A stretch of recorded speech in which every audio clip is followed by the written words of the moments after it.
ಓಂ ನಾರಾಯಣಂ ನಮಸ್ಕೃತ್ಯ ನರಂ ಚೈವ ನರೋತ್ತಮಂ ದೇವೀಂ ಸರಸ್ವತೀಂ ಚೈವ ತತೋ ಜಯಮುದೀರಯೇತ್. ಓಂ ಶಾಂತಿ ಶಾಂತಿ ಶಾಂತಿ.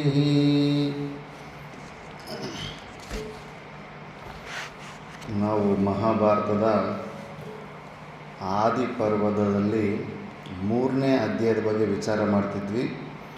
3ನೇ ಅಧ್ಯಾಯದಲ್ಲಿ ಜನ್ಮೇಜಯನು ಅವರ ಅಣ್ಣ ತಮ್ಮಂದಿರ ಜೊತೆ ಯಾಗ ಮಾಡ್ತಿರುವಾಗ ಒಂದು ನಾಯಿ ಮರಿ ಬರುತ್ತೆ. ಆ ನಾಯಿ ಮರಿ ಯಾರೂ ಅಲ್ಲ, ವಿನಾಯಕನೇ ಬಂದಿರ್ತಾನೆ. ಅಲ್ಲಿ ಲಾಸ್ಟಲ್ಲಿ ಮತ್ತೆ ಗೊತ್ತಾಗುತ್ತೆ ಆ ನಾಯಿ ಮರಿ ವಿನಾಯಕನೇ ಬಂದಿರ್ತಾನೆ. ಅವ್ರು ಯಾವುದು ನಾಯಿ ಮರಿ ಅದು ಬಂದು ಇನ್ನೇನು ವಿಘ್ನ ಮಾಡುತ್ತೆ ಅಂದ್ಬಿಟ್ಟಿದ್ದನು ಕಲ್ಲು ತಗೊಂಡು ಹೊಡಿತಾರೆ. ಮತ್ತು ಅದರ ತಾಯಿ ರೂಪದಲ್ಲಿದ್ದ ನಾಯಿ ಬಂದುಬಿಟ್ಟಿದ್ದನು ಅದಕ್ಕೆ ಶಾಪ ಹಾಕಿರುತ್ತೆ. ಆ ಶಾಪ ವಿಮೋಚನೆ ಸಲುವಾಗಿ ಒಂದು ಪುರೋಹಿತರನ್ನು ಹುಡುಕ್ತಾ ಇರ್ತಾನೆ. ಹುಡುಕ್ತಾ ಒಂದು ಸತಿ ಕಾಡಲ್ಲಿದ್ದಾಗ ದ್ಯೋಮ ಋಷಿಗಳ ಆಶ್ರಮ ಸಿಗುತ್ತೆ. ಆ ಆಶ್ರಮಗಳು ಸಿಕ್ಕಿದಾಗ ಆ ದ್ಯೋಮ ಋಷಿಗಳು ಪ್ರಸಂಗ ಬರುತ್ತೆ. ಆ ದ್ಯೋಮ ಋಷಿಗಳ ಪ್ರಸಂಗದಲ್ಲಿ ಅವ್ರಿಗೆ 3 ಪ್ರಕಾರದ ಶಿಷ್ಯರಿರ್ತಾರಂತ ಬರುತ್ತೆ. 3 ಪ್ರಕಾರದ ಶಿಷ್ಯರಲ್ಲಿ ಮೊದಲನೇದು ಉದ್ದಾಲಕ, ಗದ್ದೆಯಲ್ಲಿ ಶರೀರನೇ ಅಡ್ಡ ಮಾಡಿಕೊಂಡು ಏನು ಗುರುಭಕ್ತಿ ವ್ಯಕ್ತ ಮಾಡ್ದ. ಇನ್ನೊಬ್ಬ ಎರಡನೇವನು ಉಪಮನ್ಯು ಇವಾಗ ಸ್ಟೋರಿ ನಡೀತಾ ಇದೆ. ಉಪಮನ್ಯುಗೆ ಇವಾಗ ಕಣ್ಣು ಎಲ್ಲ ಹೊಟ್ಟೋಗ್ಬಿಟ್ಟಿದೆ. ಸ್ಟೋರಿ ತಿಳ್ಕೊಂಡ್ವಿ. ಬಾವಿಯಲ್ಲಿ ಬಿದ್ದಿದ್ದಾನೆ. ಈ ಅಶ್ವಿನಿ ದೇವತೆಯನ್ನು ಸ್ತುತಿ ಮಾಡ್ತಾ ಇದ್ದ. ಇನ್ನೊಂದು 2-3 ಶ್ಲೋಕದಲ್ಲಿ ಆ ಸ್ತುತಿ ಇದೆ. ಮುಖೇನ ಗರ್ಭಂ ಲಭೇತಾಂ ಯುವಾನೋ ಗತಾಸುರೇತ ಪ್ರಪದೇನ ಸೂತೋ ಸದ್ಯೋ ಜಾತೋ ಮಾರತಮತ್ತಿ ಗರ್ಭಃ ತವಶ್ವಿನೌ ಮುಂಚತೋ ಜೀವಸೇಗಾಃ. ಈ ಶ್ಲೋಕವನ್ನು ಕೂಟ ಶ್ಲೋಕ ಕೂಡ ಅಂತಾರೆ. ಶ್ಲೋಕದ ಅರ್ಥ ಏನು ಬರುತ್ತಂದರೆ, ಮುಖದಲ್ಲೇ ಗರ್ಭಧಾರಣೆ ಮಾಡಿ ಅದರಲ್ಲಿ ಜನ್ಮಿಸೋ ದೇವರು ಅಂತ. ಮಕ್ಕಳು ಮುಖದಲ್ಲೇ ಗರ್ಭಧಾರಣೆ ಆಗಿಬಿಟ್ಟು ಅದರಲ್ಲೇ ಜನ್ಮ ತಗೊಂಡು ತಾಯಿಯನ್ನೇ ತಿಂದುಬಿಟ್ರು ಅಂತ ಅರ್ಥ ಬರುತ್ತೆ. ಡೈರೆಕ್ಟು ವಾಚ್ಯಾರ್ಥಗಳು ತಗೊಳಕ್ಕೆ ಹೋದ್ರೆ ಇಂಥ ಕೂಟ ಶ್ಲೋಕಗಳನ್ನು ಮಧ್ಯದಲ್ಲಿ ವ್ಯಾಸ ಭಗವಾನರು ವಿನಾಯಕನಿಗೆ ಹೇಳ್ಬಿಡ್ತಾಯಿದ್ರು. ಇದನ್ನು ಯೋಚನೆ ಮಾಡೋ ಅಷ್ಟರಲ್ಲಿ ಸುಮಾರು ಸಮಯ ಸಿಗ್ತಾಯಿತ್ತು. ನೆಕ್ಸ್ಟ್ ಶ್ಲೋಕಗಳವರು ರಚನೆ ಮಾಡಿಬಿಡ್ತಾಯಿದ್ರು. ಇವಾಗ ಇದರ ಕೂಟ ಶ್ಲೋಕದ ಅರ್ಥ ಏನಂದರೆ,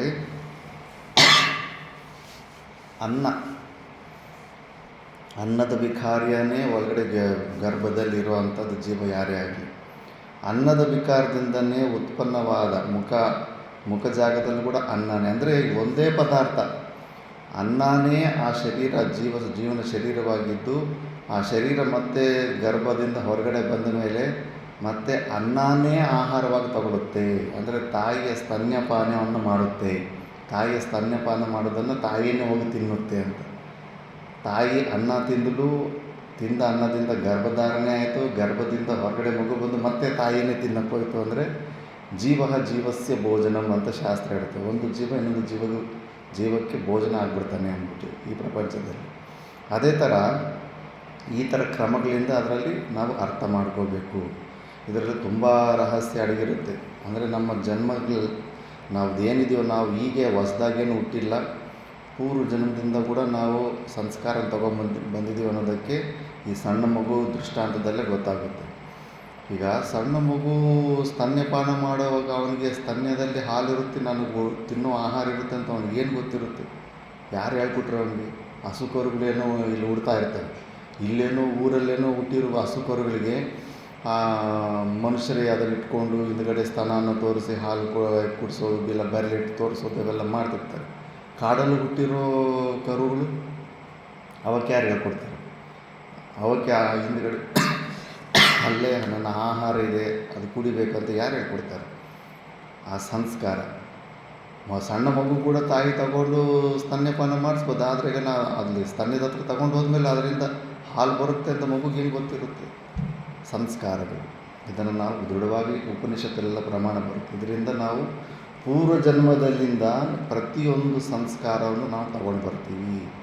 ಇದರಿಂದ ಕೂಡ ಜೀವ ಕೂಡ ಅನಾದಿ ಅಂತ ಸಿದ್ಧ ಆಗುತ್ತೆ. ಅದಕ್ಕೆ 6 ಅನಾದಿಗಳಲ್ಲಿ 7ನೇ ಅನಾದಿ ಸೂಕ್ಷ್ಮ ಶರೀರ ಕೂಡ ಅನಾದಿನೇ ಅಂತ ಅಲ್ಲಿ ಸ್ಪಷ್ಟ ಬರುತ್ತೆ. ಈ ಥರ ಈ ಶ್ಲೋಕದ ಅರ್ಥ ಬರುತ್ತೆ. ಇದರಲ್ಲಿ ಮುಖ್ಯ ಅರ್ಥವಾಗಿ ಅದೇ ಥರ ಅಶ್ವಿನಿ ದೇವತೆ, ಅಂಥ ಅಶ್ವಿನಿ ದೇವತೆಗಳು ನೀವು. ಅವರ ತಾಯಿ ಕೂಡ ಒಂದು ಕುದುರೆಯ ಆಕಾರದಲ್ಲಿರ್ತಾರೆ, ಅಶ್ವರೂಪದಲ್ಲಿರ್ತಾರೆ. ಆ ಅಶ್ವರೂಪದ ಸೂರ್ಯ ಕಿರಣಗಳಿಂದನೇ ಮುಖದಲ್ಲಿ ಹಂಗೆ ಸಂಪರ್ಕ ಆಗಿ ಅದರಿಂದನೇ ಗರ್ಭಧಾರಣೆ ಆಗಿರ್ತಾರೆ. ಇವರು ನಮ್ಮ ಥರ 9 ತಿಂಗಳು ಗರ್ಭವಾಸ ಮಾಡಿ ಜನ್ಮ ತಗೊಂಡಿರೋದಿಲ್ಲ. ಇವರು ದೈವಿ ಸಂಭೂತರಲ್ಲ, ಅದಕ್ಕೆ ಹಂಗೆ ಜನ್ಮ ತೊಗೊಂಡಿರ್ತಾರೆ. ಅದಕ್ಕೆ ಅವ್ರನ್ನ ವಿಶೇಷವಾಗಿ ದೇವತಾ ಕೋಟೆಯಲ್ಲಿ ಸೇರ್ಸೋಕ್ಕೆ ಹೋದಾಗ ಅದೊಂದು ದೊಡ್ಡ ಪಂಚಾಯಿತಿ ನಡೆಯುತ್ತೆ ದೇವತಾ. ಆದ್ದರಿಂದ ಅಂಥ ಅಶ್ವಿನಿ ದೇವತೆಗಳೇ, ನೀವು ನನಗೆ ನೇತ್ರ ಶಕ್ತಿಯನ್ನು ದಾನ ಮಾಡಿರಿ ಅಂತ ಇಲ್ಲಿ ಕೇಳ್ತಾ ಇದ್ದಾನೆ ಉಪಮನ್ಯು. ಇನ್ನೊಂದು ಶ್ಲೋಕ ಇದೆ. ಸ್ತೋತುಂ ನ ಶಕ್ನೋಮಿ ಗುಣೈರ್ಭವಂತೋ ಚಕ್ಷುರ್ವಿಹೀನ ಪತಿ ಸಂಪ್ರಮೋಹ ದುರ್ಗೇಹಮಸ್ಮೀತ್ ಪತಿತೋಸ್ಮಿ ಕೂಪೆ ಯುವಾಂ ಶರಣ್ಯೋ ಶರಣಂ ಪ್ರಪದ್ಯೆ. ನನಗೆ ಎಷ್ಟು ಸಾಮರ್ಥ್ಯ ನಮ್ಮ ಗುರುಗಳು ಹೇಳ್ಕೊಟ್ರು, ಅಷ್ಟು ಸಾಮರ್ಥ್ಯದಿಂದ ನಾನು ನಿನಗೆ ಯಾವ ಥರ ಸ್ತುತಿ ಮಾಡಬೇಕು ಆ ಥರ ಸ್ತುತಿ ಮಾಡಿದ್ದೀನಿ. ಇದಕ್ಕಿಂತ ಹೆಚ್ಚು ನನ್ನ ಹತ್ರ ಸಾಮರ್ಥ್ಯನೇ ಇಲ್ಲ ನಿಮಗೆ ಸ್ತುತಿ ಮಾಡುವಂಥ ಸಾಮರ್ಥ್ಯ. ಆದ್ದರಿಂದ ದಾರಿ ತಪ್ಪಿ ನಾನು ಕಣ್ಣುಗಳು ಕಳ್ಕೊಂಡ್ರು ಇದರ ಭಾಗವಿದ್ದಿರೋನು, ನೀವು ದಯವಿಟ್ಟು ನನಗೆ ನೇತ್ರದಾನ ಮಾಡಿ ಅಂತ ಬೇಡ್ಕೊತಾನೆ. ಉಪಮನ್ಯುನ ಈ ಒಂದು ಬೇಡಿಕೆಗೆ ಅವರು ತುಂಬ ಸಂತುಷ್ಟರಾಗ್ಬಿಟ್ಟು, ಅಂಥ ಗುರುಭಕ್ತಿಗೆ ಇಡೀ ಪ್ರಪಂಚನೇ ಸರೆಂಡರ್ ಆಗಿಬಿಡುತ್ತೆ. ಮತ್ತೆ ಇನ್ನೊಂದು ಪರೀಕ್ಷೆ ಇಡ್ತಾರೆ ಅವರು. ತಗೋ ಒಂದು ಇದು ಅಪೂಪ ಅಂದ್ರೇಗ ಇದು ಮಾಲ್ಪೋವ ಅಂತಾರೆ. ಉತ್ತರ ಭಾರತದಲ್ಲಿ ಈ ಸ್ವೀಟ್ ಮಾಡ್ತಾರೆ, ಮೆತ್ತಗಿರುತ್ತೆ ಅದು. ಅದರ ಸೇಮು ಜಿಲೇಬಿಯನ್ನು ನೆನೆಸ್ತಾರೆ. ಕಜ್ಜಾಯ ಥರ ಅಗಲವಾಗಿರುತ್ತೆ, ಒಬ್ಬಟ್ಟು ಥರನೇ ಅಂದ್ಕೊಳ್ಳಿ, ಒಬ್ಬಟ್ಟು ಥರ ಇರುತ್ತೆ. ಬಟ್ ಅದರಲ್ಲಿ ಸ್ವಲ್ಪ ಬೇಳೆಯಿಂದ ಅನ್ನದಿಂದ ಎಲ್ಲ ಮಾಡಿರ್ತಾರೆ, ತುಂಬ ಸಾಫ್ಟಾಗಿರುತ್ತೆ. ಮಕ್ಕನ್ನು ಇದು ಬೆಣ್ಣೆಯಿಂದ ಎಲ್ಲ ಮಾಡಿರ್ತಾರೆ, ತುಂಬ ಫೇಮಸ್ ಅದು, ಮಾಲ್ಪುವ ಅಂತಾರೆ. ಅಂತ ಅದು ಒಂದು ದೈವಿ ಸಂಭೂತವಾದ ಒಂದು ಆಹಾರ ಪದಾರ್ಥನ ಕೊಟ್ಟು ನೀನು ಇದನ್ನು ಸೇವನೆ ಮಾಡಪ್ಪ, ನಿನಗೆ ಕಣ್ಣು ಬಂದುಬಿಡುತ್ತೆ ಅಂತ. ಆದರೆ ಅವ್ರ ಗುರುಗಳು ಹೇಳಿದರು, ನಿನಗೆ ಏನೇ ಭಿಕ್ಷೆ ಸಿಕ್ಕಲಿ ಫಸ್ಟ್ ನಿಂತಂದು ಗುರುಗಳಿಗೆ ಅರ್ಪಣೆ ಮಾಡಬೇಕಂದ್ಬಿಟ್ಟು. ಅವಂತಾನು ಇಲ್ಲ, ನಾನು ಗುರುಗಳಿಗೆ ಅರ್ಪಣೆ ಮಾಡ್ದಿರಾನೇ ನಾನು ಇದನ್ನು ತಗೊಳ್ಳೋಂಗಿಲ್ಲ ಅಂತ. ನಿಮ್ಮ ಗುರುಗಳು ಕೂಡ ಒಂದು ಸತಿ ಇದೇ ಥರ ಕಣ್ಣು ಕಳ್ಕೊಂಬಿಟ್ಟಿದ್ರು. ಅವರು ನಮ್ಮ ಹತ್ರ ಹಿಂಗೆ ಪ್ರಾರ್ಥನೆ ಮಾಡಿದ್ರು, ನಿಮ್ಮ ಗುರುಗಳಿಗೆ ನಾವು ಆವಾಗ ಇದೇ ಪ್ರಸಾದ ಇದೇ ಔಷಧಿ ಕೊಟ್ಟಿದ್ವಿ, ಅವ್ರ ಗುರುಗಳಿಗೆ ಕೊಡಲಿಲ್ಲ, ಅವ್ರು ಡೈರೆಕ್ಟಾಗಿ ತೊಗೊಂಡು ತಿಂದುಬಿಟ್ರು, ನೀನು ಅದೇ ಥರ ಮಾಡಿ ತಿಂದುಬಿಡು ಅಂತ. ಅದು ಹಳೇದು ಕಟ್ತೆ ಏನು ನಡ್ತದೆ ಗೊತ್ತಿಲ್ಲ. ಬಟ್ ನಾನು ಮಾತ್ರ ನಮ್ಮ ಗುರುಗಳು ಈ ಥರ ಹೇಳಿದ್ದಾರೆ, ಆ ಗೆರೆ ನಾನು ದಾಟೋದಿಲ್ಲ ಅಂತ. ತುಂಬ ಉಪದೇಶ ಇದೆ. ಅದಕ್ಕೆ ಗುರುಗಳು ಮಾಡಿದ್ದನ್ನು ಮಾಡಬಾರದು, ಗುರುಗಳು ಹೇಳಿದ್ದನ್ನೇ ನಾವು ಮಾಡಬೇಕು ಅನ್ನೋದು ಶಾಸ್ತ್ರ ಹೇಳುತ್ತೆ. ಇವೆಲ್ಲ ಸಾಧನೆ ಚತುಷ್ಟಯ ಸಂಪತ್ತಿಗಳು ಸೂಕ್ಷ್ಮ ರೂಪದಲ್ಲಿ ನೋಡ್ತಾ ಇದ್ರಾಗ ಎಲ್ಲ ಈ ಮಹಾಭಾರತನ ಕೇಳ್ತಾ ಇದ್ರಾಗ ಅವನು ಆ ಮೋಕ್ಷಕ್ಕೆ ಯೋಗ್ಯವಾದ ಅಧಿಕಾರಿ ಆಗಿಬಿಡ್ತಾನೆ. ಯಾಕಂದರೆ ಮಧ್ಯ ಸ್ಟೋರಿಯಲ್ಲಿ ಈ ಥರ ಗುರು ಶಿಷ್ಯರ ಈ ಸ್ಟೋರಿ, ಈ ಭಕ್ತಿಯನ್ನು ತೋರಿಸ್ತಾ ಇದ್ದಾರೆ, ಶ್ರದ್ಧೆ ಬಗ್ಗೆ ತೋರಿಸ್ತಾ ಇದ್ದಾರೆ, ತಿತಿಕ್ಷೆ ಬಗ್ಗೆ ತೋರಿಸ್ತಾ ಇದ್ದಾರೆ, ಶಿಷ್ಯರಂದರೆ ಹೇಗಿರಬೇಕು ಅಂದ್ಬಿಟ್ಟು. ಈ ಥರ ಆದರೂ ಕೂಡ ಇಲ್ಲ, ನನ್ನ ಗುರುಗಳು ಕೊಟ್ಟೆ ಮತ್ತು ನಾನು ತಗೋತೀನಿ ಅಂತಾನೆ. ಮತ್ತು ಅದರಿಂದನೇ ಅವ್ರು ಸಂತುಷ್ಟಿ ಆಗಿಬಿಟ್ಟಿದ್ದನ್ನು ಆತನಿಗೆ ಹಾಗೆ ಕಣ್ಣುಗಳು ಕಾಣಿಸೋ ಥರ ಮಾಡಿಬಿಟ್ಟ ಮೇಲೆ ಮೇಲ್ಗಡೆ ಬಾವಿಯಿಂದ ಎದ್ದು ಬರ್ತಾನೆ. ಗುರುಗಳು ತುಂಬ ಒಂದು ವರ ಕೊಟ್ಟಿರ್ತಾರೆ, ನೋಡಪ್ಪ ನೀನು ಗುರುಗಳು ಹಲ್ಲುಗಳು ಕಬ್ಬಿಣ ಇದ್ದಂಗಿತ್ತಂತೆ, ಬಟ್ ನಿನ್ನ ಹಲ್ಲುಗಳು ಸುವರ್ಣಮಯವಾಗಿಬಿಡ್ತವೆ, ನಿನ್ನ ಗುರುಭಕ್ತಿಗೆ ಮೆಚ್ಚಿ ನಾವು ನಿನ್ನ ಹಲ್ಲುಗಳನ್ನು ನಾವು ಸುವರ್ಣಮಯ ಮಾಡಿಬಿಡ್ತಾಯಿದ್ವಿ ಅಂದ್ಬಿಟ್ಟು ಅದೊಂದು ಆಶೀರ್ವಾದ ಕೊಟ್ಟಿರ್ತಾರೆ. ಮತ್ತು ಗುರುಗಳು ಮೇಲ್ಗಡೆ ಬಂದಮೇಲೆ ತಪ್ಕೊಂಡು ಗುರುಗಳು ಅಲ್ಲಿ ನಿಂತಿರ್ತಾರೆ, ನೋಡ್ತಾ ಇರ್ತಾರೆ ತಮಾಷೆ ಏನು ಅಂತ. ತಪ್ಪಿಕೊಂಡು ತುಂಬ ಗರ್ವ ಬರುತ್ತೆ ಗುರುಗಳಿಗೆ, ಪರವಾಗಿಲ್ಲ ಹಿಂಗಿರಬೇಕು ಗುರುಭಕ್ತಿ ಅಂದ್ಬಿಟ್ಟಿದ್ದನ್ನು ಆಶ್ರಯ ಮಾಡ್ತಾರೆ. ಮಗು, ನಿನಗೆಲ್ಲ ವೇದಗಳು, ಎಲ್ಲ ಧರ್ಮಶಾಸ್ತ್ರಗಳು, ನಿನ್ನ ಸ್ಮೃತಿಪತ್ರಗಳು ಶಾಶ್ವತವಾಗಿರು ಅಂದ್ಬಿಟ್ಟಿದ್ದನ್ನು ಆಶೀರ್ವಾದ ಮಾಡ್ತಾರೆ. ಮತ್ತು ಈ ಥರ ಆ ಪರೀಕ್ಷೆಯಲ್ಲಿ ಪಾಸ್ ಆಗಿಬಿಡ್ತಾನೆ. ಪಾಸ್ ಆಗಿಬಿಟ್ಟ ಮೇಲೆ ಆವಾಗ ಅವನಿಗೆ ಪರ್ಮಿಷನ್ ಕೊಟ್ಬಿಡ್ತಾರೆ, ನೀನು ಇಷ್ಟ ಬಂದದ್ದು ಕೆಲಸ ನೀನು ಮಾಡ್ಕೋಗಂದ್ಬಿಟ್ಟು ಆ ಗುರುಗಳಿಂದ ಮತ್ತೆ ಹೊರಗಡೆ ಹೋಗ್ಬಿಡ್ತಾನೆ. ಇನ್ನೊಬ್ಬ 3ನೇ ಶಿಷ್ಯ ಬಂದ್ಬಿಟ್ಟು ವೇದ ಅನ್ನೋ ಶಿಷ್ಯನು ಮನೆಯಲ್ಲೇ ಇಟ್ಕೊಂಡು ಅವನಿಗೆ ಸೇವೆ ಕೊಟ್ಟಿರ್ತಾರೆ. ಏನು ಸೇವೆ ಗೊತ್ತಾ? ಸುತ್ತಮುತ್ತ ಹೊಲ ಗದ್ದೆಯಲ್ಲೆಲ್ಲ ಏನೆಲ್ಲ ವ್ಯವಸಾಯ ಮಾಡಬೇಕು ಅಲ್ಲಿ ಮಾಡಬೇಕು. ನೇಗಿಲಿಗೆ ಹಸುವನ್ನು ಕಟ್ಟೋದಿಲ್ಲ. ಈತನೇ ಹಸು ಥರ ನೇಗಿಲಿಗೆ ಹೆಗಲ ಮೇಲೆ ಹಾಕ್ಕೊಂಡು ಕೆಲಸ ಮಾಡಬೇಕು. ಯಾಕಂದರೆ ಹಸುಗಳಿಗೆ ಹಿಂಸೆ ಬೇಡ ಅಂದ್ಬಿಟ್ಟಿದ್ದು. ಅಂಥ ಕೆಲಸ ಕೊಟ್ಟಿರ್ತಾನೆ. ಅಂಥ ಸೇವೆ ಕೊಟ್ಟರೆ ಆಶ್ರಮದಲ್ಲಿ ಬ್ರಹ್ಮಚಾರಿಗಳು ಇರ್ತಾರ, ಹೋಗ್ಬಿಡ್ತಾರೆ ಅಷ್ಟೇ. ಮತ್ತೆ ಎಷ್ಟು ವರ್ಷ, ಸುಮಾರು 10-12 ವರ್ಷ ಆ ಕೆಲಸ ಕೊಟ್ಟಿರ್ತಾನೆ. ಅಷ್ಟು ಬಿಸಿಲು, ನೀರು, ಅದು ಮಳೆ ಬಂದರೂ ಇಲ್ಲ, ಹಿಂಗೆ ಕೆಲಸ ಮಾಡ್ತಾ ಇರಬೇಕು. ಸಿಕ್ಕಾಪಟ್ಟೆ ಹಾರ್ಡ್ ವರ್ಕ್ ಇರುತ್ತೆ. ಚಳಿ, ಗಾಳಿ, ಬಿಸಿಲು ಏನು ಎಲ್ಲವನ್ನು ತಡ್ಕೊಂಡು ತಿತಿಕ್ಷೆಯಿಂದ ಅದೇ ಸೇವೆನ ತುಂಬ ಚೆನ್ನಾಗಿ ಮಾಡ್ತಾಯಿರ್ತಾನೆ. ಆವಾಗ ಗುರುಗಳು ಒಂದು ದಿವಸ ಅರ್ಥ ಆಗಿಬಿಡುತ್ತೆ, ಇವನು ಓಡೋಗೋನಲ್ಲ ಇವನು ಅಂದ್ಬಿಟ್ಟಿದ್ದನು, ಯೋಗ್ಯವಾದ ಪಾತ್ರ ಅಂದ್ಬಿಟ್ಟಿದ್ದನು. ಅಲ್ಲೇ ಕೂರಿಸ್ಬಿಟ್ಟು ಫುಲ್ಲು ವಿದ್ಯಾದಾನ ಮಾಡಿಬಿಡ್ತಾರೆ. ವಿದ್ಯಾದಾನ ಮಾಡಿದ ಮೇಲೆ ಇನ್ನು ಮಹಾ ತೇಜಸ್ವಿ ಆಗಿಬಿಟ್ಟಿರ್ತಾನೆ. ಮಹಾ ತೇಜಸ್ವಿ ಆಗಿಬಿಟ್ರೆ ಆವಾಗ ಜನ್ಮೇಜಯನು ಏನೇನೋ ಯಾಗಗಳು ಮಾಡಿಸ್ತಾ ಇರ್ತಾನೆ ಮಧ್ಯೆ. ಆವಾಗ ಈ ವೇದನ್ನೇ ಏನೋ ಕರೆಸಿರ್ತಾನೆ ಅಲ್ಲಿ, ಯಾವುದೋ ಒಂದು ಯಾಗ ಮಾಡಿಸೋದಕ್ಕೆ, ಪುರೋಹಿತನಾಗಿ ಬರೋದಕ್ಕೆ. ಅದಕ್ಕೆ ಆ ಕಾರ್ಯಕ್ಕಾಗಿ ವೇದ ಮಹರ್ಷಿ ಅಲ್ಲಿ ಜನ್ಮೇಜಯನ ರಾಜ್ಯಕ್ಕೆ ಹೋಗಿರ್ತಾನೆ. ಮತ್ತು ಮನೆ ಹತ್ರ ಯಾರಾದರೂ ಕಾವಲು ಇರಬೇಕಲ್ಲ ಅಂದ್ಬಿಟ್ಟಿದ್ದನು. ಈ ವಿದ್ಯಾರ್ಥಿಯೇ, ನೋಡಪ್ಪ ನಾನು ಸ್ವಲ್ಪ ದಿವಸ ಹೊರಗಡೆ ಹೋಗ್ತಾಯಿದ್ದೀನಿ, ಈ ವೇದ ಅನ್ನೋನು ಅವ್ರ ಗುರುಗಳ ಹತ್ರ ಅಷ್ಟೊಂದೆಲ್ಲ ಕಷ್ಟಪಟ್ಟು ಶಿಕ್ಷೆ ತೊಗೊಂಬಂದಿರ್ತಾನಲ್ಲ, ಶಿಕ್ಷೆ ತೊಗೊಂಬಂದ ಮೇಲೆ ಗುರುಗಳು ಅವ್ನಿಗೆ ಆಶೀರ್ವಾದ ಮಾಡಿಸ್ಬಿಟ್ಟು ಅದು ಕಾನ್ವೊಕೇಶನ್ ಸರ್ಟಿಫಿಕೇಟ್ ಕೊಟ್ಬಿಟ್ಟಿದ್ದನ್ನು ಹೊರಗಡೆ ಕಳಿಸ್ಬಿಟ್ಟಿರ್ತಾನೆ. ಕಳಿಸ್ಬಿಟ್ಟ ಮೇಲೆ ಈತ ಸ್ವಂತ ಗುರುಕುಲ ಒಂದು ಸ್ಟಾರ್ಟ್ ಮಾಡಿರ್ತಾನೆ ವೇದ. ಅವನ ಶಿಷ್ಯನ ಆದವನು ಇವನು, ಅವನ ಹೆಸರು ಉತ್ತಂಕ ಆದವನು ಇವನು ಶಿಷ್ಯನಾಗಿರ್ತಾನೆ. ಆ ಉತ್ತಂಕ ಶಿಷ್ಯನು ಅವನಿಗೂ ಚೆನ್ನಾಗಿ ಒಳ್ಳೆಯ ಸೇವೆ ಎಲ್ಲ ಕೊಟ್ಟಿರ್ತಾರೆ. ಬಟ್ ಈ ವೇದ ಅನ್ನೋನು ಗುರುಕುಲದಲ್ಲಿ ಸ್ವಯಂ ಆಗಿ ಅಷ್ಟೊಂದೆಲ್ಲ ಕಷ್ಟಪಟ್ಟು ಬಂದಿದ್ನಲ್ಲ, ಆ ಒಂದು ಕಹಿ ನೆನಪು ಇತ್ತು. ಆದ್ದರಿಂದ ಇವನು ವಿದ್ಯಾರ್ಥಿಗಳಿಗೆ ಯಾರಿಗೂ ಸೇವೆನೇ ಕೊಟ್ಟಿರೋದಿಲ್ಲ ನೋಡು. ಮತ್ತು ಆ ಉದ್ದೇಶದಿಂದನೇನು ಗುರುಗಳು ಆ ಥರ ಸೇವೆ ಕೊಟ್ಟಿದ್ರು. ಒಬ್ಬರಿಗೊಂದು ಸೇವೆ ಹೇಳ್ತಿರ್ಲಿಲ್ಲ ಈತ ವೇದ. ತನ್ನ ಶಿಷ್ಯರು ನಾನು ಪಟ್ಟ ಕಷ್ಟಗಳು ನನ್ನ ಶಿಷ್ಯರು ಪಡಬಾರ್ದು ಅಂದ್ಬಿಟ್ಟಿದ್ದೀನಿ. ಮತ್ತು ಒಂದು ಸತಿ ಹಿಂಗೆ ಜನ್ಮೇಜಯನಿ ಆಗಕ್ಕೆ ಹೋದಾಗ ಈ ಉತ್ತಂಕನಿಗೆ, ನೋಡಪ್ಪ ನೀನು ಸ್ವಲ್ಪ ಇವಾಗ ಆ ಸಮಯದಲ್ಲಿ ಯಾರೋ ಒಬ್ರು ಏನೋ ಒಂದು ಮಾಡಲೇಬೇಕಲ್ಲ, ಮತ್ತು ನನಗೆ ಈ ಥರ ಜನ್ಮೇಜಯನಿ ಆಗಕ್ಕೆ ಹೋಗ್ತಾಯಿದ್ದೀನಿ, ನೀನು ಸ್ವಲ್ಪ ಮನೆ ಕಾರ್ಯಗಳನ್ನೆಲ್ಲ ಹತ್ರ ಇದ್ದು ನೋಡ್ಕೊತಾ ಇರು ಅಂದ್ಬಿಟ್ಟು. ಸರಿ ಅಂತ ಎಲ್ಲ ಚೆನ್ನಾಗಿ ನೋಡ್ಕೊತಾ ಇರ್ತಾನೆ. ಅಂಥ ಸಮಯದಲ್ಲಿ ವೇದನ ಹೆಂಡತಿ ಗುರು ಮಾತೆ ಏನಿದ್ರು ಆಕೆ ರಜಸ್ವಲಾಗಿರ್ತಾಳೆ. ಆ ದಾಸಿಯರೆಲ್ಲ ಬಂದ್ಬಿಟ್ಟು, ನೋಡು ನಿಮ್ಮ ಗುರುಮಾತೆ ಇಂಥ ಅವಸ್ಥೆಯಲ್ಲಿದ್ದಾರೆ, ನಿಮ್ಮ ಗುರುಗಳೇನೋ ಹೊರಗಡೆ ಇದ್ದಾರೆ, ಇಂಥ ಅವಸ್ಥೆ ಮತ್ತೆ ಬರೋದಿಲ್ಲ, ಅದು ನಿಷ್ಫಲವಾಗುತ್ತೆ, ಅದು ನಿಷ್ಫಲವಾಗದೇ ನೀನೇ ಏನಾದರೂ ಮಾಡಬೇಕಂತ ಪ್ರೇರಣೆ ಕೊಡ್ತಾರೆ. ಆ ಗುರುಮಾತೆಯರಿಗೆ, ಇಲ್ಲ ತಾಯಿ, ನೀವು ಏನೇ ಎಷ್ಟು ಹೇಳ್ರಿ, ನಾನು ಗುರುವಿನ ಆಜ್ಞೆಯನ್ನು ಒಂದು ದಾಟೋದು ಇಲ್ಲ, ನಾನು ಅಂಥ ಕೆಲಸವನ್ನಲ್ಲ, ನಾನು ಅಂಥ ಶಾಸ್ತ್ರ ನಿಷಿದ್ಧವಾದ ಕೆಲಸನ ಮಾಡೋದಿಲ್ಲ ಅಂದ್ಬಿಟ್ಟಿದ್ದನ್ನು. ಎಷ್ಟು ಗುರುಮಾತೆ, ನೀನು ಈ ಕೆಲಸ ಒಪ್ಕೊಳ್ಳಿಲ್ಲ ಅಂದರೆ ಶಾಪ ಇಡ್ತೀನಿ ಅಂದರೂ ಕೂಡ, ಆದರೂ ಕೂಡ ಶಾಪ ಬೇಕಾದರೆ ಸ್ವೀಕಾರ ಮಾಡ್ತೀನಿ, ನಾನು ಇಂಥ ತಪ್ಪು ಕೆಲಸ ಮಾಡಲ್ಲ ಅಂದ್ಬಿಟ್ಟು ಹಾಗೆ ನಿಷ್ಠೆಯಿಂದ ಸೇವೆ ಮಾಡ್ತಾಯಿರ್ತಾನೆ. ಮತ್ತು ಗುರುಗಳು ಆ ಜನ್ಮೇಜಯನ ಯಾಗ ಎಲ್ಲ ಮುಗಿಸ್ಕೊಂಡ್ಬಂದು ಅಲ್ಲಿ ಬಂದ ಮೇಲೆ ಶಿಷ್ಯನ ಒಂದು ಬ್ರಹ್ಮಚಾರ್ಯ ನಿಷ್ಠೆ, ಇಂದ್ರಿಯ ನಿಗ್ರಹನ ತಿಳ್ಕೊಂಡು ತುಂಬ ಸಂತುಷ್ಟಿ ಆಗ್ತಾನೆ. ಇವನು ನಿಜವಾಗ್ಲೂ ಇವನ ಜ್ಞಾನ ಫಲೀಭೂತವಾಗಿದೆ ಅಂದ್ಬಿಟ್ಟಿದ್ದನು. ತುಂಬ ಸಂತುಷ್ಟಿ ಆಗಿಬಿಟ್ಟು, ಹೇಳು ಕಂದ, ನಿನಗೇನು ವರ ಬೇಕು ಕೇಳು ಅಂತ ಕೇಳ್ತಾನೆ. ಮತ್ತು ಅದೇ ಥರ ಎಲ್ಲ ಮಿಕ್ಕಿದ್ದೆಲ್ಲನೂ ಅಭ್ಯಾಸ ಎಲ್ಲ ಶಾಸ್ತ್ರಗಳನ್ನು ಚೆನ್ನಾಗಿ ಅಭ್ಯಾಸ ಮಾಡಿಸ್ಬಿಟ್ಟಿದ್ದನು. ನೀನು ಲಾಸ್ಟಲ್ಲಿ ಅಲ್ಲಿ ಬಿಟ್ಟು ಹೋಗೋ ಸಮಯದಲ್ಲಿ ಶಿಷ್ಯ ಉತ್ತಂಕನಾದನು ಗುರುವಿಗೆ ಗುರುದಕ್ಷಿಣೆಯನ್ನು ಕೇಳಿ ಗುರುಗಳೇ ಅಂತ ಪದೇ ಕೇಳ್ತೇವೆ. ಒಂದು ಸತಿ ಗುರುದಕ್ಷಿಣೆ ಕೇಳಿ ಅಂತ ಹೇಳಿದ್ರೆ, ಇನ್ನೂ ಸ್ವಲ್ಪ ದಿವಸ ಇಲ್ಲೇ ಇದ್ದ ಅಭ್ಯಾಸ ಮಾಡ್ಕೊಂಡಿರಪ್ಪ ಅಂತ ಹೇಳಿರ್ತಾನೆ. ಮತ್ತು ಅದು ಸ್ವಲ್ಪ ದಿವಸ ಅಭ್ಯಾಸ ಆದಮೇಲೆ ಮತ್ತೆ ಇನ್ನೊಂದು ಸತಿ ಗುರುಗಳೇ ಗುರುದಕ್ಷಿಣೆ ಏನಂತ ಕೇಳಿ, ನಿಮಗೆ ಇಷ್ಟವಾದದ್ದು ಏನಾದರೂ ಇದ್ರೂ ಹೇಳಿ ಅಂತ. ಮತ್ತು ನನಗೇನೂ ಇಲ್ಲಪ್ಪ, ನಿಮ್ಮ ಗುರುಮಾತೆಗೆ ಹತ್ರ ಹೋಗಿ ಕೇಳು, ಆಕೆಗೆ ಏನಾದರೂ ಇದೆ ಅನ್ನೋ ಅಂತ ಕಳಿಸ್ತಾನೆ.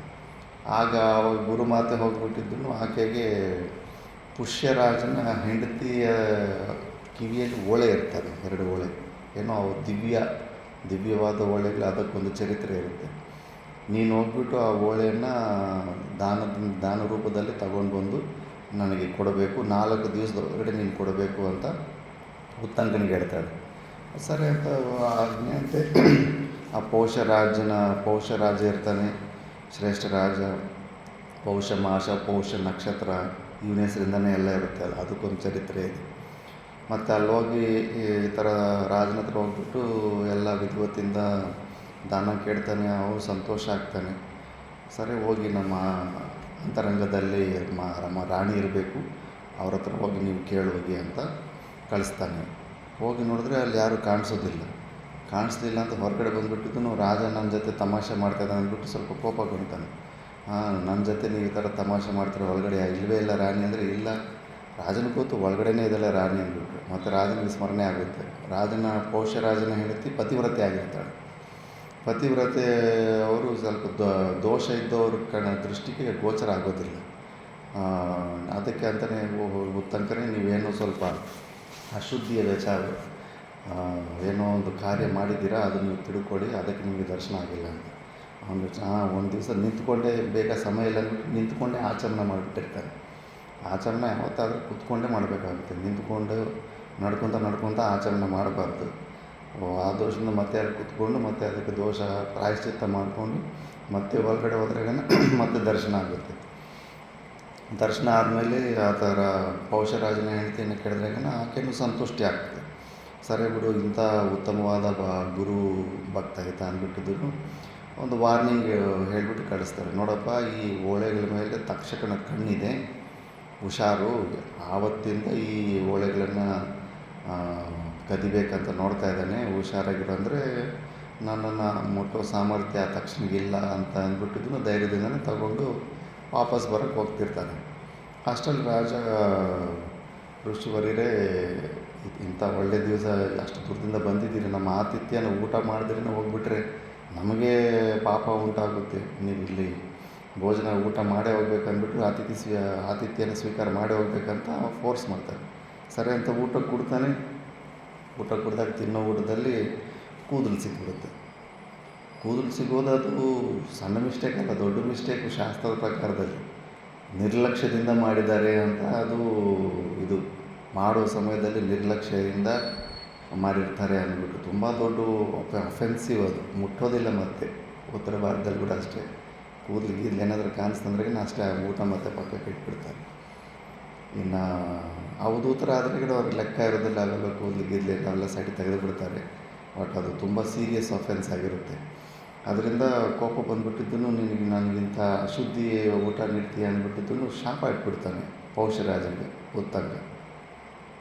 ರಾಜನಿಗೂ ಕೋಪ ಆಗುತ್ತೆ. ಇನ್ನು ಇಷ್ಟು ಸಣ್ಣ ವಿಷಯಕ್ಕೆಲ್ಲ ಈ ಥರ ಏನು ಶಾಪ ಅಂದರೆ ಕ್ರೂಡನಾಗ್ಬಿಟ್ಟು ಅಂದ್ಬಿಟ್ಟು ಕ್ರೂಡನಾಗುವಂಥ ಶಾಪ ಇಟ್ಬಿಟ್ಟಿರ್ತಾನೆ ಪೌಷರಾಜನಿಗೂ ಸಾಮಾನ್ಯ ಇಲ್ಲ. ಆತನೂ ಒಳ್ಳೆ ಸಾಧಕ ಇರ್ತಾನೆ. ಆತನು ಉತ್ತಂಕನಿಗೆ ಶಾಪ ಇಟ್ಬಿಡ್ತಾನೆ. ನೀನು ಇಷ್ಟೊಂದು ಕ್ಷಣಕೋಪಿ, ನೀನು ಕ್ಷಣದಲ್ಲಿ ಇಷ್ಟು ಬೇಗ ನಿನಗೆ ಕೋಪ ಬರುತ್ತೆ, ನಿನಗೆ ಮಕ್ಕಳೇ ಆಗಬಾರ್ದು ಭವಿಷ್ಯದಲ್ಲಿ ಈತ ಶಾಪ ಇಟ್ಟಿರ್ತಾನೆ.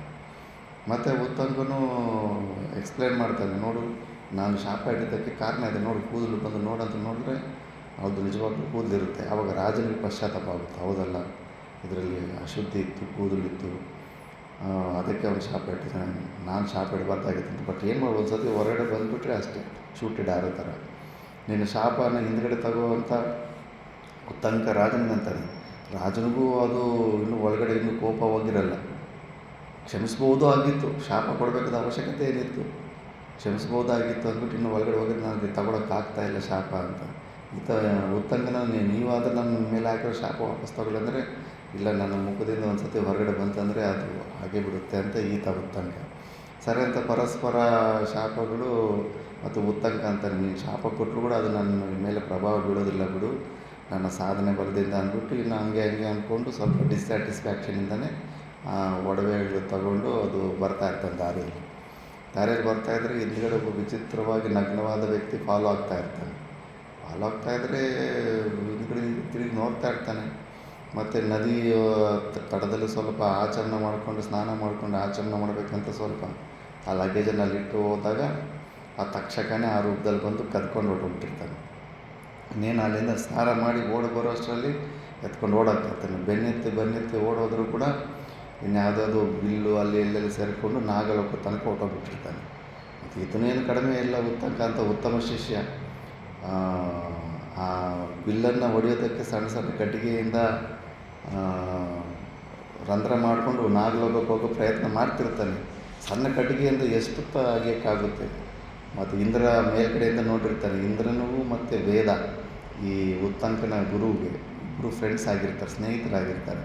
ಆದರೆ ನನ್ನ ಸ್ನೇಹಿತನ ಶಿಷ್ಯನೇ ಇವನು ಉತ್ತಂಕ ಅಂದ್ಬಿಟ್ಟಿದ್ದನು. ಆ ಕಟ್ಟಿಗೆಯನ್ನೇ ವಜ್ರಾಯುಧ ಥರ ಮಾಡ್ತಾನೆ. ಮಾಡಿದಾಗ ಇನ್ನು ಒಂದು ಪ್ರಹಾರ ಆಗೋಷ್ಟೊತ್ತಿಗೆ ಸ್ವರ್ಗ ಓಪನ್ ಆಗಿಬಿಟ್ಟು ನಾಗಲೋಕಕ್ಕೆ ಹೋಗ್ಬಿಡ್ತಾನೆ. ನಾಗಲೋಕಕ್ಕೆ ಹೋಗ್ಬಿಟ್ರೆಗನ ಅಲ್ಲಿ ಎಲ್ಲ ವಿಚಿತ್ರವಾದ ಹಾವುಗಳು. ಅಷ್ಟಕ್ಕೆ ಮುಂಚೆ ಒಂದು ದಾರಿಯಲ್ಲಿ ಇನ್ನೊಂದು ನಡೆದಿರುತ್ತೆ.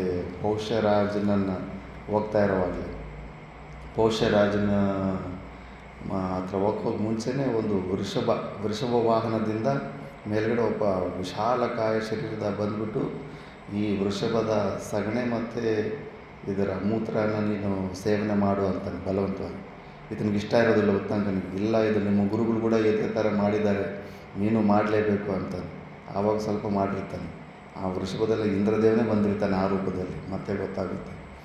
ಮತ್ತು ಅದರಿಂದ ಏನಾಗಿರುತ್ತಂದರೆ ಗೋಮಯದಿಂದ ವಿಷ ಇರೋದಿಲ್ಲವಂತೆ, ಅದು ಅಮೃತನಂತೆ. ಅದು ವಿಷ, ಹಾವಿನ ವಿಷ ಎಲ್ಲ ಕೂಡ ಅವೆಲ್ಲ ಟಾಕ್ಸಿಕ್ ಏನಿರುತ್ತೋ ಆ ಟಾಕ್ಸಿಕ್ ಅನ್ನೋದು ಗೋಮೂತ್ರದಲ್ಲಿ ಸೇವನೆ ಮಾಡ್ಕೊಂಡ್ರೆ ಮತ್ತು ಆ ವಿಷ ಅನ್ನೋದು ಏರೋದಿಲ್ವಂತೆ. ಅದನ್ನು ಗೊತ್ತೇ ನಾಗಲೋಕದಲ್ಲಿ ಪ್ರವೇಶ ಮಾಡಿದ್ರೆ ಆ ವಾಯುವೇ ವಿಷವಾಯು ಅಂತೆ, ವಿಷವಾದ ವಾಯು. ಅಲ್ಲಿ ಹೋದ್ರೇ ಸತ್ತೋಗ್ಬಿಡ್ತಾರೆ. ಆದರೆ ಈತನಿಗೆ ಅದು ಆಚರಣೆ ಮಾಡಿದ್ದಕ್ಕೆ ಗೋಮೂತ್ರದಿಂದ ಮತ್ತು ಗೋಮಯದಿಂದ ಅಲ್ಲಿ ವಿಷ ಏನು ಇರೋದಿಲ್ಲ. ಬಟ್ ವಿಚಿತ್ರವಾದ ವರ್ಣನೆ ಬರುತ್ತೆ, ವಿಚಿತ್ರವಾದ ಹಾವುಗಳೆಲ್ಲ ಇರ್ತವೆ. ತುಂಬ ಹೆದರಿಕೆಯನ್ನು ಕ್ರಿಯೇಟ್ ಮಾಡೋ ಅಂಥದ್ದು. ಅಲ್ಲಿ ತಕ್ಷಕ ಅಲ್ಲಿ ಕೂಡ ಎಷ್ಟು ಕೂಗಿದ್ರೂ ಕೂಡ ಸ್ತುತಿ ಮಾಡಿದ್ರೂ ಕೂಡ ಮುಂದೆ ಬರೋದಿಲ್ಲ. ಮುಂದೆ ಬರಲಿಲ್ಲ ಅಂದರೆ ಇವನು ತಪಸ್ವಿ ಉತ್ತಂಕ. ಮತ್ತು ಅಲ್ಲಿ ಪರಮಾತ್ಮನ ಸರಿಯಾದ ಪ್ರಾರ್ಥನೆ ಮಾಡಿಬಿಟ್ಟಿದ್ದನು. ಇನ್ನು ಆ ಮಹಾ ಉಪಾಸನೆ ಎಲ್ಲ ಮಾಡಿರ್ತಾನೆ. ಆ ಉಪಾಸನೆಯಲ್ಲಿ ಕುದುರೆಯ ಹಿಂಭಾಗದಿಂದ ಜ್ವಾಲಗಳು ಅಲ್ಲಿಂದ ಉತ್ಪನ್ನ ಆಗಿ ನಾಗಲೋಕ ಪ್ರವೇಶ ಆಗೋ ಥರ ಮಾಡಿಬಿಡ್ತಾನೆ. ಇನ್ನು ಆ ಜ್ವಾಲಗಳನ್ನು ನೋಡಿಬಿಟ್ಟು ಇನ್ನು ನಾಗಲೋಕನೇ ಇನ್ನು ನಾಶ ಆಗಿಬಿಡುತ್ತೆ ಅಂದ್ಬಿಟ್ಟಿದ್ದನು. ಆವಾಗ ತಕ್ಷಕ ಬಂದ್ಬಿಟ್ಟು ಶಾಂತಿಗೊಳಿಸು, ನಮ್ಮ ಲೋಕ ನಾಶ ಮಾಡಬೇಡ, ನೋಡಿ ನೀನು ಒಡವೆ ನೀನು ವಾಪಸ್ ಕೊಟ್ಬಿಡ್ತೀನಿ ಅಂತ ಕೊಟ್ಬಿಡ್ತಾನೆ. ಕೊಟ್ಬಿಟ್ಟ ಮೇಲೆ ಮತ್ತೆ ಅದು 3 ದಿವಸ ಆಗೋಗಿರುತ್ತೆ, ಇಲ್ಲಿ ಒಂದೇ ದಿವಸ ಇರುತ್ತೆ. ಅದು ಎಷ್ಟು ದೂರ ಅಂದರೆ ನಾಗಲೋಕದ ಮೆಜರ್ಮೆಂಟ್ ಸುಮಾರು ದೂರ ಇರುತ್ತೆ. ಅಲ್ಲಿಂದ ಹೋಗೋದಕ್ಕೆ ಕೂಡ ಇವಾಗ 1 ದಿವಸ ಅಲ್ಲ, ಸುಮಾರು ತಿಂಗಳುಗಳಾಗೋಗ್ಬಿಡುತ್ತೆ ಅಲ್ಲಿಂದ ಹೋಗೋದಕ್ಕೆ.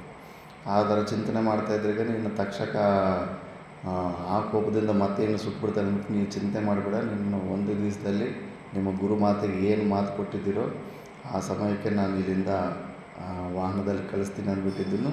ಅಲ್ಲಿ ಅವ್ರ ಮಾಯಾಶಕ್ತಿಯ ಒಂದು ವಾಹನದಿಂದ ಅಲ್ಲಿ ಮನೋವೇಗದಲ್ಲಿ ಇಲ್ಲಿ ಬಂದುಬಿಡ್ತಾರೆ. ಇನ್ನು ಗುರುಮಾತೆ ಸ್ನಾನ ಮಾಡಿ ಇನ್ನೇನು ಒಡವೆ ಹಾಕ್ಕೊಂಡು ಬ್ರಾಹ್ಮಣರಿಗೆ ಊಟ ಬಡಿಸೋ ಆ ಸಮಯಕ್ಕೆ ಕರೆಕ್ಟಾಗಿ ಬಂದುಬಿಟ್ಟಿದ್ದು ನಾವು ಒಡವೆ ಕೊಟ್ಟುಬಿಡ್ತಾನೆ. ಇನ್ನು ಒಡವೆ ಕೊಟ್ಬಿಟ್ಟ ಮೇಲೆ ಇನ್ನು ಆ ಕಾರ್ಯ ಗುರುಮಾತೆ ಆಶೀರ್ವಾದ ಅನ್ನೋದು ಚೆನ್ನಾಗಿ ಸಿಗುತ್ತೆ. ಬಟ್ ಈತನಿಗೆ ಇಷ್ಟೊಂದೆಲ್ಲ ತಿಪ್ಪಲು ಕೊಟ್ಟಿದ್ನಲ್ಲ ದಾರಿಯಲ್ಲಿ ತಕ್ಷಕ, ಅವನ ಮೇಲೆ ದ್ವೇಷ ಬಂದುಬಿಟ್ಟಿರುತ್ತೆ ಉತ್ತಂಕನಿಗೆ. ಹೋಗ್ಬಿಟ್ಟು ಡೈರೆಕ್ಟು ಜನ್ಮೇಜಯನ ಹತ್ರ ಹೋಗ್ತಾನೆ. ಜನ್ಮೇಜಯನಿಗೆ ತುಂಬ ಇಂಥ ಶ್ರೇಷ್ಠ ಗುರುಕುಲದಿಂದ ಬಂದಿರೋರಂದರೆ ತುಂಬ ಶ್ರದ್ಧೆ ಇರುತ್ತೆ. ಆಗಲೇ ತಕ್ಷಶಿಲ ಅಂದರೆ ಪಾಕಿಸ್ತಾನಲ್ಲಿರೋ ಪಂಜಾಬ್ ಆ ಪ್ರಾಂತನ ಗೆದ್ದು ವಾಪಸ್ ಬಂದಿರ್ತಾನೆ ಹಸ್ತಿನಾಪುರಕ್ಕೆ ಜನ್ಮೇಜಯ. ಬಂದು ಕೂತ್ಕೊಂಡು ಫುಲ್ಲು ಸ್ಟೋರಿ ಹೇಳ್ಬಿಡ್ತಾನೆ. ನೋಡು, ನಿಮ್ಮ ತಂದೆನ ಸಾಯಿಸಿರೋ ಶತ್ರು ಇನ್ನೂ ಬದುಕೇ ಇದ್ದಾನೆ ತಕ್ಷಕ ಅಂತ. ಜನ್ಮೇಜಯನಿಗೂ ಸ್ಟೋರಿ ಗೊತ್ತಿರೋದಿಲ್ಲ. ಸ್ವರ್ಗಸ್ಥರು ಸಾಮಾನ್ಯವಾಗಿ ಆಗಿರ್ತಾರೆ ಅನ್ನೋ ಭ್ರಾಂತಿಲಿರ್ತಾರೆ, ಯಾರು ಬೆಳೆಯೋದಿಲ್ಲ ಸ್ಟೋರಿ. ಆವಾಗ ನಿಜಾನ ಅಂತ ಸುತ್ತಮುತ್ತರು ಕೇಳಿದ್ರೆ ಹೌದು, ಅವನು ತಕ್ಷಕ ಅನ್ನೋವನ್ನೇ ಸಾಯಿಸಿದ್ದು. ಅವನು ಕಚ್ಚಿದ ಮೇಲೆ ಕೂಡ ಆ ವಿಷನ ತೆಗೆಯೋ ಒಬ್ಬ ಮಾಂತ್ರಿಕ ಇದ್ದರೂ ಕೂಡ ಅವನನ್ನು ಕೂಡ ದಾರಿಯಲ್ಲೇ ಲಂಚ ಕೊಟ್ಬಿಟ್ಟು ಇದು ಮಾಡಿಸ್ಬಿಟ್ಟಿದ್ದ, ಬದುಕೋ ದಾರಿಯನ್ನು ಕೂಡ ಮುಚ್ಚಿಬಿಟ್ಟಿದ್ದ. ತಕ್ಷಕನಿಂದನೇ ನಿಮ್ಮ ತಂದೆ ಸಾಯಿಸಿದ್ದು ಅಂತ ಜನ್ಮೇಜಯನಿಗೆ ಭಯಂಕರವಾಗಿ ಕೋಪ ಬಂದ್ಬಿಡುತ್ತೆ. ಇಷ್ಟೊಂದು ಅನ್ಯಾಯ ನಡೆದಿದೆ, ಇಷ್ಟೊಂದು ಪ್ರಭಾವ ಇದೆ ನಮ್ಮ ತಂದೆಯನ್ನು ಇಷ್ಟು ಅವನು ಹಿಂಗೆ ಮಾಡಿದ್ದಾನೆ ಅಂದ್ಬಿಟ್ಟಿದ್ದಾನೆ. ಮತ್ತು ಈತಂದು ಸ್ಟೋರಿ ಹೇಳ್ತಾನೆ ಉತ್ತಂಕನು. ಸುಮ್ಮನೆ ನನ್ನ ಪಾಡಿಗೆ ನಾನು ಗುರುದಕ್ಷಿಣೆ ಸಲುವಾಗಿ ಈ ಥರ ಮಾಡ್ತಾಯಿದ್ರೆ ನನಗೆ ಕೂಡ ಈ ಥರ ತಿಪ್ಪು ಮಾಡ್ದೆ. ನನ್ನ ಪ್ರಾಣಿ ಹಾನಿ ಮಾಡೋದಕ್ಕೂ ಟ್ರೈ ಮಾಡ್ದೆ. ಆದರೆ ನನ್ನ ಶಕ್ತಿಯಿಂದ ಅವನು ಏನು ಮಾಡೋಕ್ಕಾಗಲಿಲ್ಲ. ಅವನಿಗೆ ಬುದ್ಧಿ ಕಳಿಸ್ಬೇಕಾಗಿರೋದೆ. ನಾನು ಶಾಸ್ತ್ರದಲ್ಲಿ ಓದಿದ್ದೀನಿ, ಈ ಥರ ಒಂದು ಯಾಗ ಮಾಡ್ಬೋದು, ಸರ್ಪಯಾಗ ಮಾಡ್ಬೋದು. ಆ ಸರ್ಪಯಾಗ ಮಾಡಿಬಿಟ್ಟು ಎಲ್ಲವ್ರನ್ನೆಲ್ಲ ಆಹುತಿ ಮಾಡಿಸಿ ಎಲ್ಲವನ್ನು ಸಾಯಿಸಬೇಕು ಅಂತ ಇನ್ನು ಆವಾಗ ಜನ್ಮೇಜಯನಿಗೆ ಫುಲ್ಲು ಪ್ರೇರಣೆ ಕೊಡ್ತಾನೆ. ಪ್ರೇರಣೆ ಕೊಟ್ಟ ಮೇಲೆ ಇನ್ನು ಆವಾಗ ಜನ್ಮೇಜಯಂದು ಇನ್ನೇನೆಲ್ಲ ಸ್ಟೋರಿ ಎಲ್ಲ ಅದು ಸ್ಟಾರ್ಟ್ ಆಗುತ್ತೆ. ಆ ಸ್ಟೋರಿ ನಾವು ನೆಕ್ಸ್ಟ್ ಕ್ಲಾಸಲ್ಲಿ ನೋಡೋಣ. ಓಂ ಪೂರ್ಣಮದ